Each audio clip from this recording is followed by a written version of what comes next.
And hello there, everybody. It's Kyle Krueger with Krueger with a Dot. Today we're going to interview a cosplayer. What is your cosplay name? So my name is Michaela, and I go by ArmariaSeole on most social media. Cool. So she's a cosplayer, like I said, and I want to ask you, how did you got into cosplaying? Yeah, sure. So first of all, apologies for my voice today. Still recovering from Katsucon, so apologies for that. So I actually got into cosplaying like a lot of cosplayers I know through Halloween, just dressing up. And also, I did a lot of costuming in theater. So I started sewing there, getting into characters there, and it just transferred over into characters that I found that I loved more than one that was assigned to me. That's cool. So, okay. So, what characters do you cosplay as? So I cosplay as a few characters. I think the biggest ones I'm known for right now, though, are Vaxeldon from Critical Role, Pyranikos from Ruby, Urza Scarlet from Fairy Tale, and then I do a few others as well. Cool. Do you have any favorite cartoons or anime series or anything like? Ooh, that's a good question. Let's see. I tend to like to watch things that I can kind of throw on in the background while I'm crafting. So that means I am more of a dub person than a sub person, so judge me if you will. Right now I have been enjoying so much My Hero Academia. It's been just such a good show, and that's currently my biggest obsession. But I really do like a lot of different types of shows, and kind of whatever my friends will recommend, I'll try it out and see if it's something I want to get into. I usually like to pick things that I think I'll want to cosplay from, because I don't have too much time to watch too much stuff. Okay, that's actually cool. I never watched My Hero Academia. Oh, you definitely should. I think it's a really great show because it's kind of your typical shonen anime, but in this case, in my opinion, the main protagonist is actually likable. And I really like the growth arcs they give everyone, and all the characters are really fleshed out. And it's a really fun show to watch and to cosplay with a huge group. So it's definitely one that I recommend to people, and the third season's coming out soon, so. Right. So, you love Ruby, right? Yes, I do. I love Ruby too. Everybody does. Well, I think... Yeah, I actually got into it back when the Ret trailer first aired. When my friend showed it to me, I was watching it, and the fighting styles and how it was choreographed, I was like, okay, this is something I need to watch. And this was before I actually had started cosplaying. So it wasn't like I wanted to cosplay this thing, it was just, this is a really cool thing. So I was watching it, and I actually cosplayed Nora Valkyrie for quite a few years, and just recently switched over to doing Pyranikos more, even though it was after season 3 when I got into doing her. So I'm actually a huge Ruby fan. I actually wanted to talk to you about Ruby stuff with you. Yeah, of course. I will admit that I was one of those fans that likes to send ideas to Rooster Teeth, and I will admit that my story ideas, like they're better now, but back then they were just awful when I see them. I feel that it's every time you start doing fan fiction when you're younger and you look back on it and you go, what was I thinking? Or anything like that. It's just, you look back on what you used to do and seeing how far you've come from there, sometimes it's a little cringy. I look at some old cosplays I've done, old fan fiction I wrote, and I'm just like, what was I thinking then? Right. So I have an OC character for in my Ruby in Ruby. Oh, cool. His name is Derek Sheen. He's the second brother to Weiss. Oh, nice. He's very much, his personality is that I'm gonna say some details. He's sort of the black sheep to his family. Makes sense, yeah. He's like, his personality is that he's a nice kid. He's a good person. It's just he has an anger issue, and most of that anger comes from losing his friends, and because, well, he had friends for 5 years that were mostly like family, and they all died on the same day, and he feels responsible. Yeah, that'll definitely build a character in a way. His family also rejected him, so he has a lot of animosity. The only family member that cared about him was Winter. In fact, he lives with Winter now. In fact, Winter's like the only thing to a mom Derek has now. Oh, cool. So that's how you tied him in, sort of. Yeah, and Derek doesn't have a good relationship with Weiss because, like, he has different values than Weiss, and he felt like Weiss was never there for him, and, you know, it causes a lot of conflict with them. Yeah, yeah. So do you have, like, did you develop more of this character? Yeah, it's just that, see, Derek, like, has a lot of trust issues with Weiss, and, like, he even mentions a lot of Weiss's mistakes that she did to him. Like, she mentions how Weiss doesn't really care about people. She says that Weiss doesn't really support or respect anybody but herself, that she cares more about her schoolwork and her fighting rather than anybody else, and she even mentions, Weiss used to be this, like, she used to hate Faunus's, and since Derek is related to her,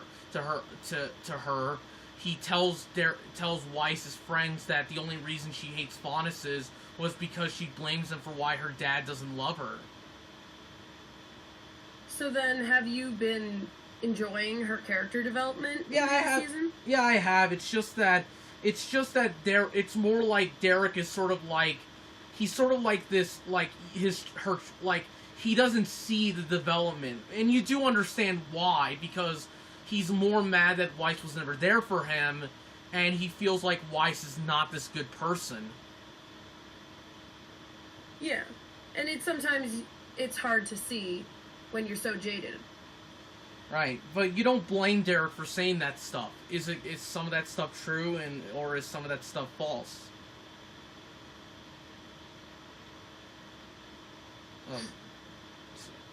Did I say something confusing? Oh no, sorry. My cat was just being very needy, and I needed to make sure she was okay. Right. Apologies on that. It's okay.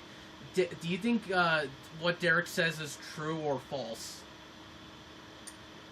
Would you mind repeating that for me? Sorry. Well, some of the stuff Derek says to Weiss, like his thoughts about her, and even when he even mentions that bigot side to Weiss, is it true or false? Well, I don't really think that it's entirely true, especially the way we've been seeing her character develop. It can be seen that way from an outside perspective, especially someone who's been kind of shunned from the family. They might see it that way because of the way that they view the whole situation. But us, as the viewers of the show, currently, we're seeing the way that she has adapted, and that's not really what her problem is, especially with how she's been growing and working to be a better person. Right. It's just that Derek doesn't understand that, you know, and he does need to understand that stuff. Yeah. And that's what good character development is finding a realistic way to develop that and have that understanding happen. One thing that I find the most interesting of any media is when you have a very good character development. That's a reason why I really like Deku from My Hero Academia, and why I like Yona from Yona of the Dawn, which is my next cosplay, because they start off with traits that sometimes you don't always find the most likable, or they have something where they just don't understand the world, and it can be sometimes frustrating to an outsider. But then they come to understand that maybe their viewpoint isn't the only viewpoint they need to be seeing, and they start to grow and develop, and that's what makes a character so likable, is that development. So you think Derek needs to have a different viewpoint of his sister? I think that to make him a good character, a good, well-rounded character, is to make him have a believable arc in which he can realize her change through his own change. There's also parts where Winter sees that with Weiss, and she tries everything to convince Derek, but she has to trust Derek on her own. Like, she has to trust Derek. Like, it's Derek's decision by the end. You get what I mean? Exactly. She's not trying to force Derek to do something. She understands why Derek is upset, but she just needs Derek to, you know, like, he needs to trust her at the end, not, you know, because she said so. Yeah, and that's where you get a very good second into third act of a show, like, of a storyline, is that the people outside, external forces, are telling the character, you need to see this a different way. Like, why aren't you seeing it the way you need to see it? And sometimes they just don't, the character won't see it for themselves, and that struggle then can lead into that better development and then to eventually a realization. Because if you stick with this, just the same angry mentality, and they never break out of that, it doesn't make a likable character as much. You can have a character who is angry and gets stuck in that, but as they develop, that's what makes them a likable character. If they never develop, it's sometimes hard to root for them when you're just like, come on, you can do it, I believe in you, and you want them to see what you can see. Right. Just so I've been watching Ruby a lot, and like rewatching the show, and like it's getting better and better, even though it sucks that we lost Monty, but you get what I mean. Yeah, absolutely.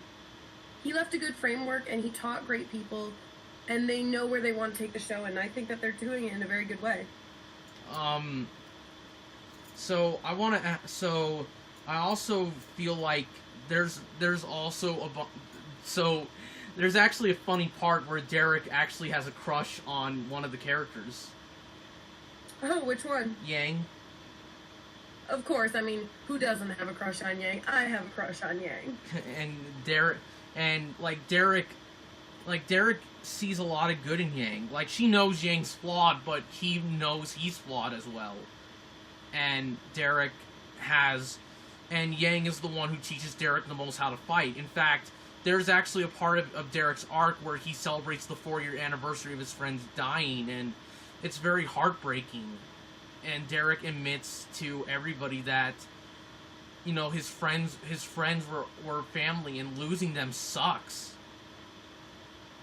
Yeah, and coming to terms with that, that's, like I was saying, that's a great character development, to be able to, like, come to terms with that. That's something that makes you root for a character. And there's actually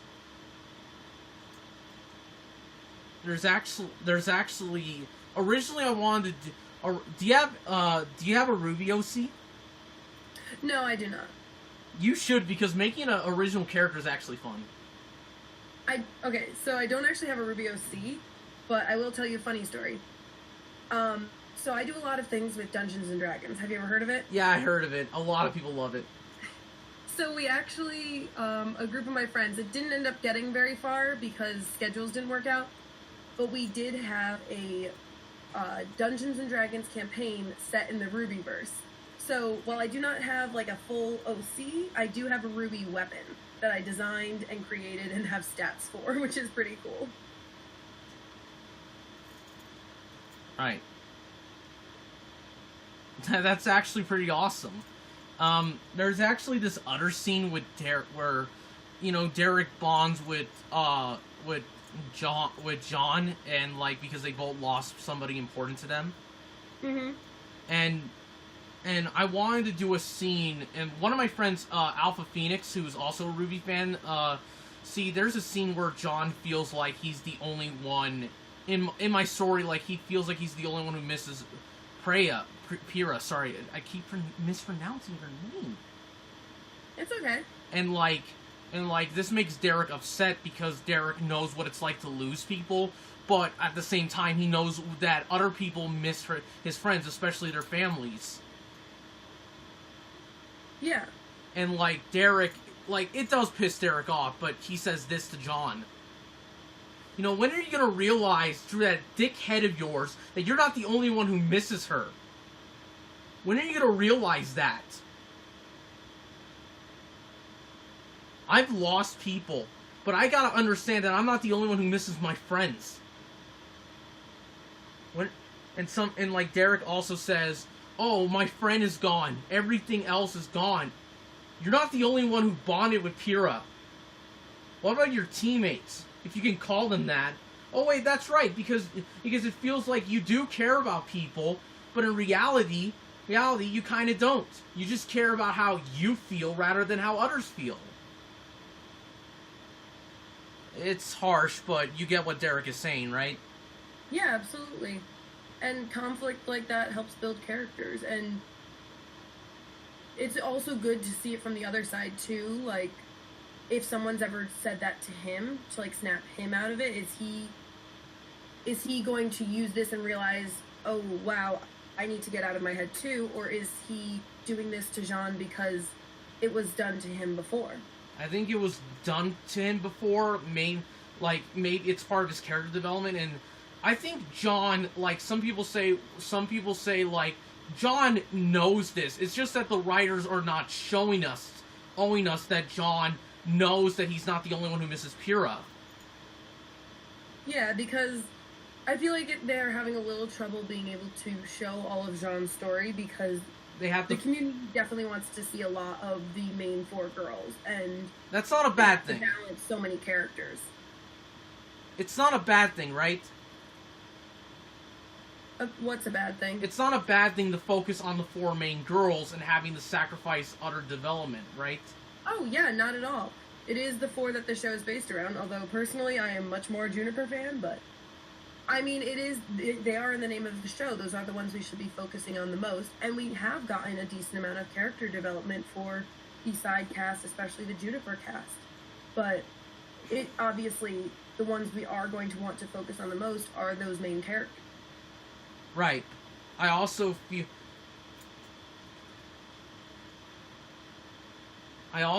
like, you know, like, do you think that's actually a good situation, like a good development for John, or should the writers make John real? Like, John knows that other people miss Pyrrha, it's just he's not thinking things through.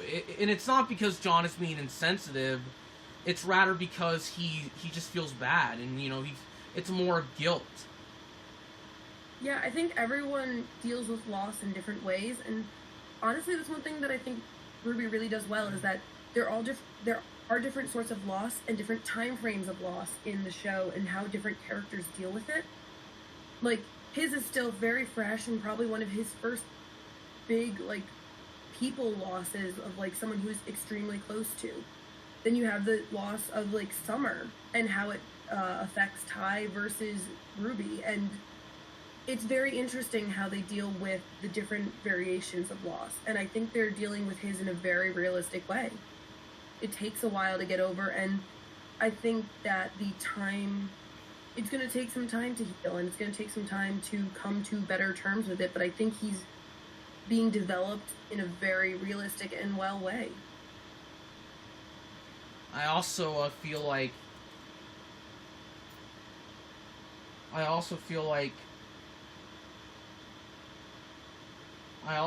there's also a scene where, like, yeah, I do see where you're coming from.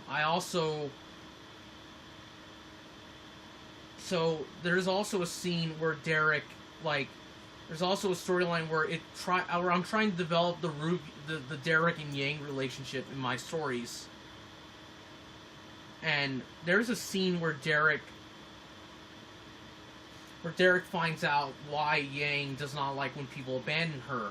And, like, Derek says, like, she comforts him, but it's more of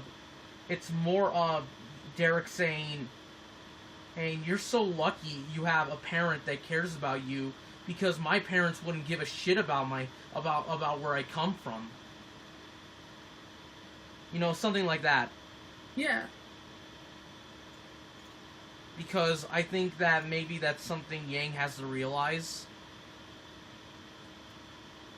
Yeah, and I think that it's sometimes you get in shows, you'll get some really good, very antagonistic what, like, antagonistic confrontations that make someone realize something, but as long as you have that good resolution after that, there is a growth from it, and not just from one side, but usually from both sides, there is growth from that confrontation that it then gets resolved, then it's good to have it in there. If you just throw in conflict for the sake of conflict, just to, I'm going to yell at you to tell you this thing, but then you don't learn from it, then it's not... Then what's the point of it? Useful conflict. Exactly.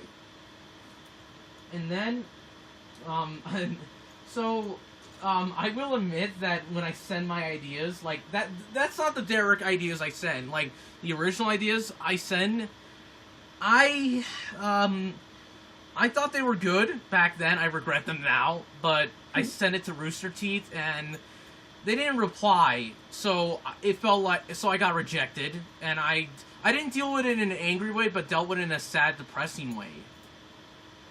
Because... Well, I mean, if you think of it this way, after, I think it was at the end of season 1, Monty said they had 11 seasons planned. They know where they're going with this. And that's why I think, like, the fan fiction community is so great to get that creativity out there. A lot of times creators know where they want to end up and how they want to get there and what they need to get there.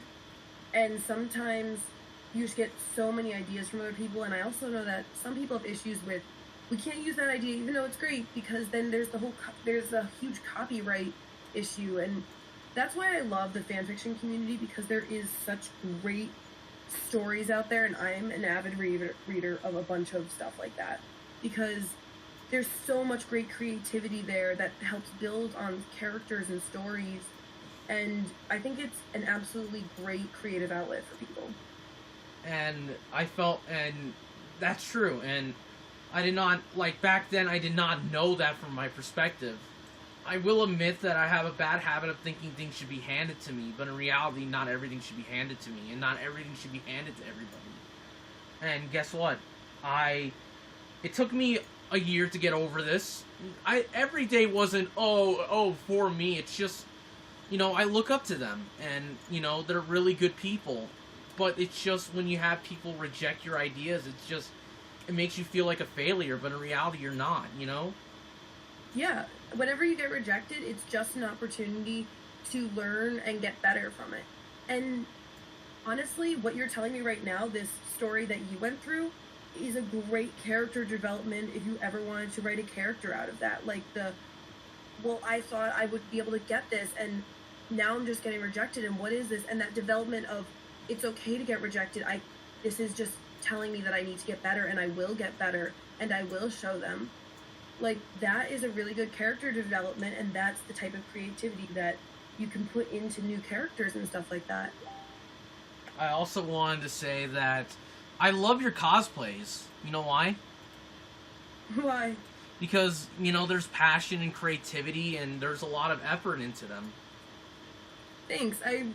I really do like creating things, and in a similar way that you were just talking about, like, getting rejected on stuff, I actually compete with my costumes. I put them into cosplay competitions, and every time I lose one of them, I'm like, oh, gosh, I thought I was doing so well, and this just kicks me all the way down. But then I realize, well, look at all these amazing people around me, and if they're winning, what can I learn from them? And I've learned a lot of really good techniques just by looking at who beat me, why did they beat me, and how can I strive to be better like them? I mean, yeah, like, and I also had to learn that it's not my show, it's Monty's show. It's not everybody's show, it's one person's show, and, that's, like, my Derek ideas are for fan fiction, and not, but, they're not for a show, and I gotta realize that Derek's never gonna be a real-life Ruby character in canon. He isn't, but he could be a real-life character in something of your own creation. Right, and I had to learn that. So I want to ask you a question. Yeah, sure. How did you felt when you found out Monty passed away? It was definitely really sad. I knew Ruby as, like I said, from that first trailer where it was Monty's pet project. Like, this is something that was his passion project, and he really wanted to do, and he was really good at creating these wonderful uh, fight scenes and choreography and everything. But he also had a great team with him, and they had come up with so much together that I really felt that the people that were being left the show would be able to do it justice and carry on his legacy, and he'd be able to live through this show. And I loved the fact that they brought his brother in to voice Ren and after Monty passed, and I think that they really are carrying on his legacy and doing him a great service. I will admit I wasn't ready to let Monty go because he was a big inspiration to me. And when you have a person that you look up to die, it's like you die also, but not but in a different way. But I felt it's very crushing. It hurts, and that's when you have to take the stance of, yes, they passed on. Now I need to help remember their legacy by creating. I remember at that time I do a lot of drawing, but I don't do it too frequently, and at that time I was really not doing it frequently, and when he passed I jumped right into the fan art community with a lot of other people and just created so much content to just show that he is living on through us. I will admit it really is, it's just if he's watching this, I think he would be really proud to hear that. And I miss the guy, but I think we have to move on, and that's part of life. Exactly. So what's your favorite? So one of my favorite things about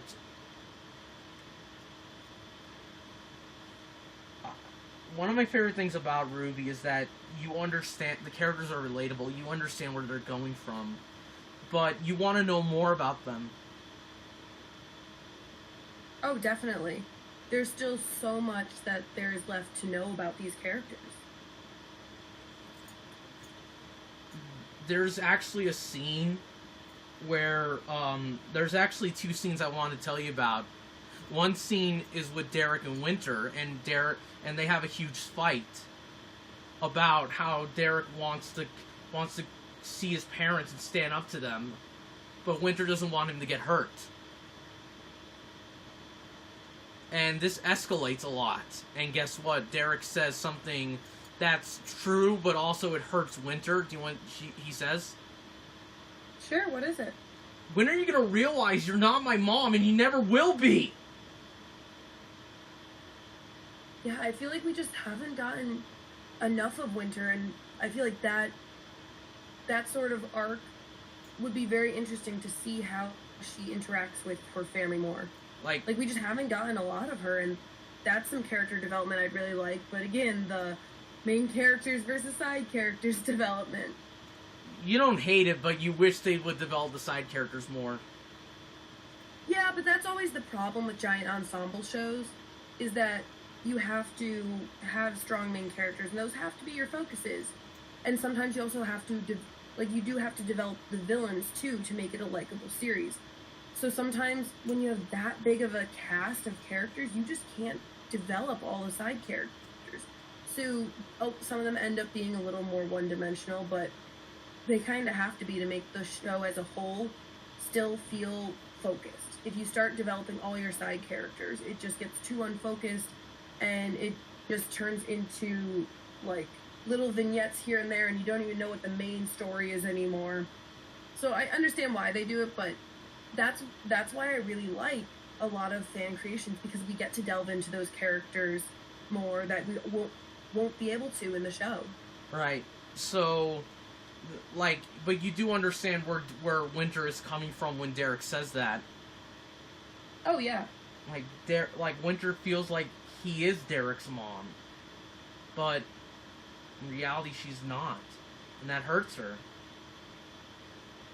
Yeah, I definitely have younger friends of mine that I've been very protective of, and in a way feel like I end up in a position like that where I am not their mom, obviously, but very maternal to them. And at the same time, I have to remember, no, you're not. You gotta let them go. You gotta let them make their own mistakes sometimes.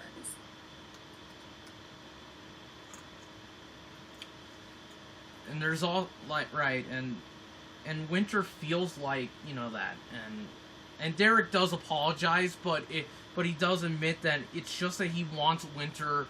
He knows Winter's been taking care of him, but he wants Winter to not be so overprotective of him. Yeah, exactly.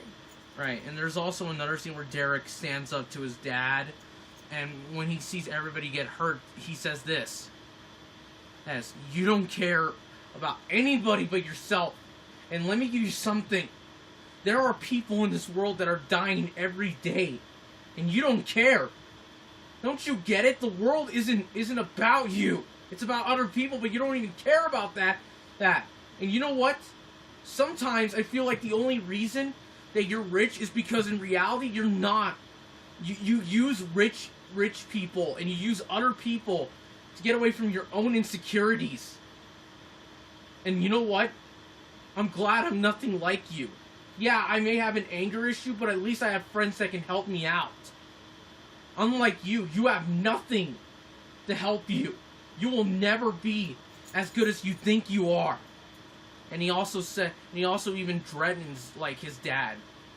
He even says this: "If you ever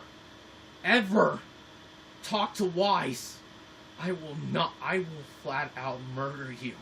And I don't care what you say. Stay away from her. She's nothing like you. And I will never be you in a million years." And that, that's harsh, but so yeah, it's It's quite interesting how the way that you're developing him very much parallels Weiss's relationship with her father as well, and that the same way they're both saying to him, like, no, you have to respect other people, and other people matter. And that's a really interesting way, especially if he isn't seeing that right now, that is going through the same thing. That is a very interesting could be a very interesting way to go with it, of the way that he is developing and then realizing, oh, she is in the same way. Do you ever feel like the world... So, I actually like One Piece. Never actually seen it. It's a good series. I actually have a crush on one of the characters. I'd ask which one, but I honestly don't know any of them, so that won't help me. Right. So I want to ask you, like, what's it like designing costumes? Well, so like I said, I do some art, so I very much like to design stuff. Well, some of my cosplays, I very much go for accuracy. I will take an image and break it down and try to recreate it exactly. Those are usually more of my competition pieces because they try to go off of accuracy versus a picture.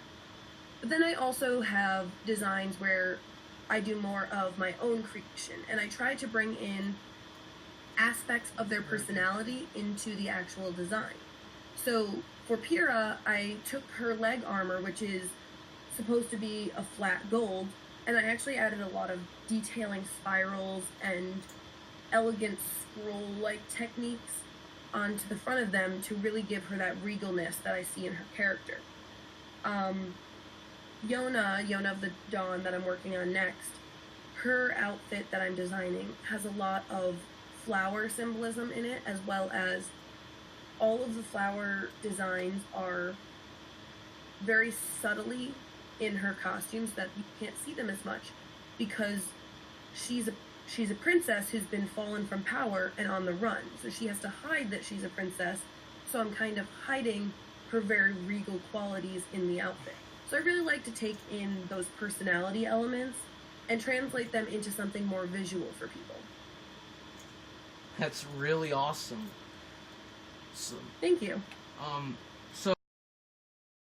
So I want to ask you this. Yeah, what's up? I used to cosplay as Fred from Big Hero 6. Nice. I love Fred. He's such a bundle of joy. Oh yeah, that's always the best way to cosplay, is finding a character that you just enjoy being. Right, I love being Fred. It makes me feel... And I I want to write... Since they make a Big Hero 6 series... And Like a TV series? A cartoon series. Oh, cool. And I want to make episodes that are about Fred. One episode is about him, like, this is not from the series, but this is coming from my brain. One episode is about Fred fighting a robot that was a robot that was made by an evil genius that sadly died. And he takes it in, and he teaches him about being a hero. What's it like being a superhero? He also teaches him about fun stuff like board games and video games and other stuff. That definitely sounds interesting. The others, well, they do have their suspicions with the robot. His name's Kai because he used to be a weapon of destruction, and having to turn it into a hero is not easy. Yeah, I bet not. So at the end of the episode, like, Kai now understands what's it like being a hero, and guess what? At the end of the episode, after trying to stop a villain, while Kai defeats the villain and is sent somewhere else, in jail, I think, Kai sacrifices himself to save, well, one of them. And Fred is really sad about this, but they remind him that Kai did something that no hero would do, and that's sacrifice himself. Yeah, that is a true character arc, going from being built by a villain to becoming the truest form of hero. And it was all because Fred taught him that.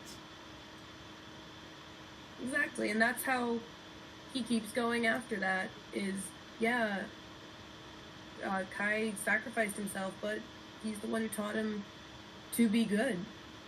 Well, Fred taught him to be good, but you get what I mean. It's just... Yeah, sorry, that's what I meant. Right. So, do you have a DeviantArt? No, I don't, actually. I'm on a few different social medias, but I'm really bad at sticking with more than one at a time, so I'm basically just active on Instagram. That's cool. Yeah, occasionally I'll post some of my art onto my Instagram, but I mostly just stick to my cosplay stuff. My art is more of, I do it for my friends, mostly sticking to our D&D characters I'll draw so that we have a visual of what we have in our minds and stuff like that.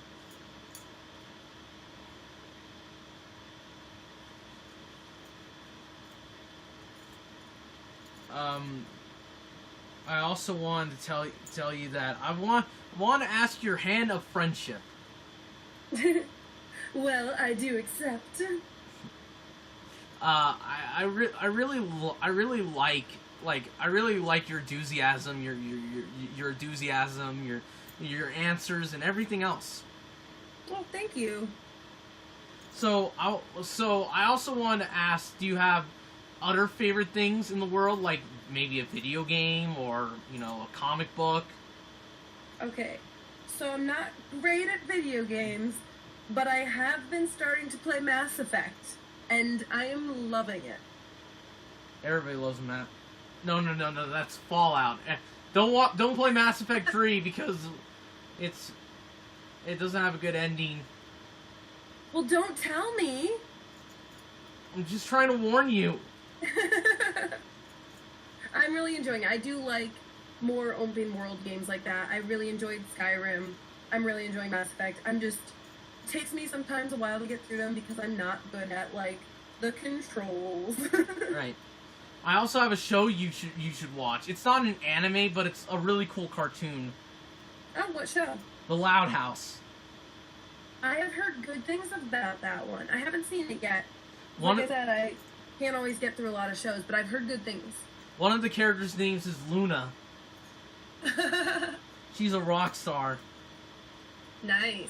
She's also bisexual. Ooh, yay! More representation in media. Well, the creators wanted to do that, and plus Nickelodeon allowed them to do that. Good. I'm really enjoying that there's finally getting to be more LGBT representation in media. Well, I actually have an OC character that's bisexual as well. Nice. Her name's she's a Sonic character. Oh, okay. Her name's Queen Inky the cat. I'll be honest, I don't know too much about Sonic. I Right. know that it's Blue Hedgehog. That runs. Yep, runs real fast, and if he hits a wall, he drops coins? No, rings. Yeah, rings. God, I'm bad at this. But it's okay. Also, there's also a video game series called League of Legends. Yes, I really like the character designs in League. I'm just really bad at it. I played it for a week, and I'm not good. I think you should cosplay as Vi. Just saying. Which one's that? She's Caitlyn's partner. Oh, yep. She's the one with the big fist and the pink hair. Yeah, she's so cool. I think one of my friends was just working on the fists, and they look awesome. That's cool. So I actually have an OC character of League of Legends. Oh, cool. He's an elf. And how does that, like, work in? Because from what I understand, League doesn't really have a storyline. Well, he's the well. To be honestly fair, I'm still working on the name, but I'm still trying to. Well, I'm trying to get the picture of him, like trying to remember his name. Gotcha. I'm trying to give him a cool name, but he's very muchly a 6-year-old kid that's immersed that lives in the wild. Okay. His mother passed away, but she gave him his most important weapon, her claws. Oh, okay, yeah. And ever since... So that's his weapon then? Yeah. He does take things seriously, but he has the mind of a 5-year-old. I mean, when you're young and you lose someone that young, I can imagine, so... He's cute and he's really cute and kind to everybody, but he's also really good at fighting. Yeah, I mean, you said he grew up in the forest. It's kind of, you gotta learn that to survive. Right. When she meets Vi, it's really cute because she gives Vi so much, because she loves Vi. Not in a romantic way, but rather in a friendship way. Yeah.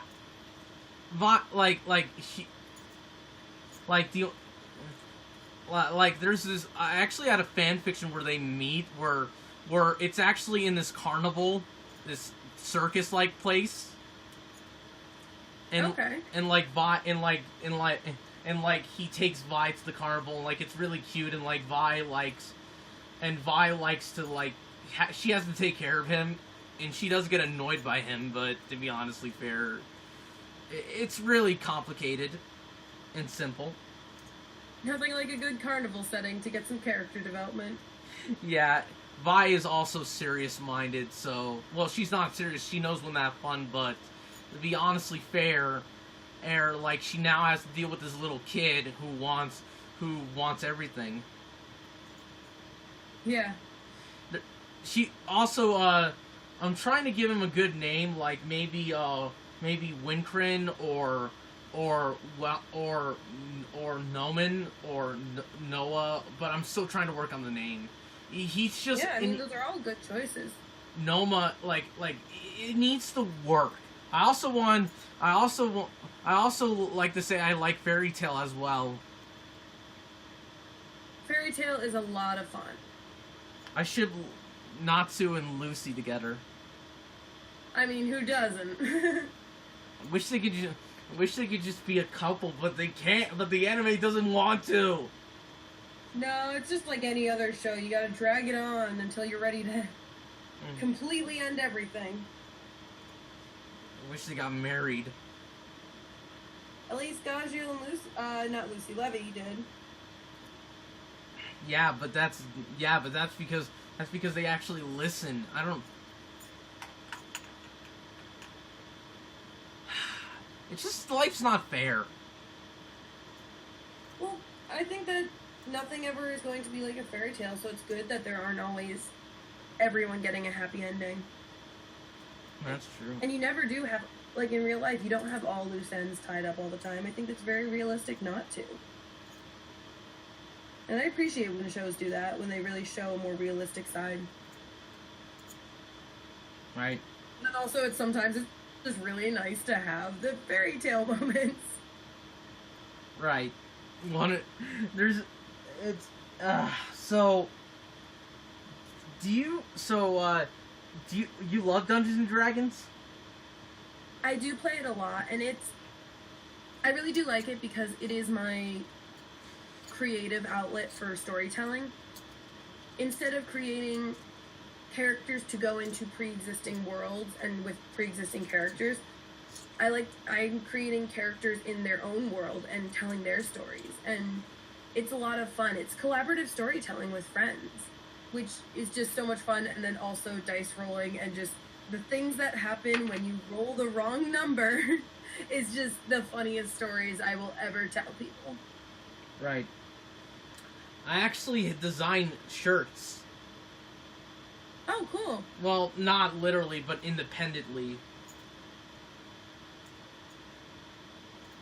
To be honestly fair, it's not been... I'm trying to find a website. Yeah, I've tried designing some before, and I just can't find a good website to, like, print some out for, like... Because I've designed some for me and my friends, and we just never can find something that's financially good to print on. Well, there is... It's just that I have an idea for... It's called Hockey Mask Kabuki. Interesting. And, like, it's a hockey mask with green lines. And and there's a guy wearing red hair. So that's why it's called Hockey Mask Kabuki. Oh, okay. And then there's also the fact that I want to say to you guys that, well, I want to say that, you know, cosplaying is a lot of fun. I have a lot of friends that are cosplayers. It is. It's really a lot of fun, and I've made some great friends through the community. They're lucky to have a friend like you. I only hope so. I always had some experiences in conventions. I always have great experiences in conventions. Oh, I do too. It's just been such a great time. I've had a different and fun time every time I go to one.